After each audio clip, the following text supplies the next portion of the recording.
अथ नव अध्याय का महात्म्य प्रारंभ। श्री नारायण बोले, हे लक्ष्मी, दक्षिण देश में भाव सुशर्मा नामक शूद्र रहता था। बड़ा पापी मदिरा आहारी था। जुआ खेले, चोरी करे, पर स्त्री में रमे। एक दिन मदिरा पान से तिसकी देह छूटी, वह मरकर प्रेत हुआ। एक बड़े वृक्ष पर रहने लगा। वह ब्राह्मण भी नगर में रहता था। दिन को भिक्षा मांगकर स्त्री को लाकर दे, और उसकी स्त्री बड़ी कलहनी थी। समय पाकर उन दोनों ने प्राण त्यागे।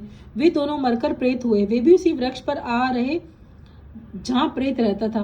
वहां रहते रहते कुछ काल व्यतीत हुआ। एक दिन उसको पिशाचनी ने कहा, पुरुष पिशाच, तुम कुछ पिछले जन्म की खबर है? तुम पिशाच ने कहा, खबर है, मैं पिछले जन्म में पंडित था। तब पिशाचनी ने कहा, तूने पिछले जन्म में क्या साधना की थी जिसकी तुम्हें पिछले जन्म की खबर है? तब उसने कहा, मैं पिछले जन्म में पंडित से अध्यात्म कर्म सुना था। तब फिर पिशाचिनी ने कहा, तूने कौन सी साधना की?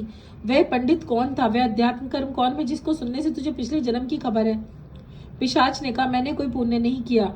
गीता जी का श्लोक श्रवण किया है। उसका प्रयोजन यह है कि एक समय में अर्जुन ने श्री कृष्ण से 3 बातें पूछी जो गीता के 9वें अध्याय में लिखी हैं। वह 3 बातें पिशाचिनी ने पिशाच से श्रवण की। इन बातों के सुनते ही प्रेत देही छूट गई।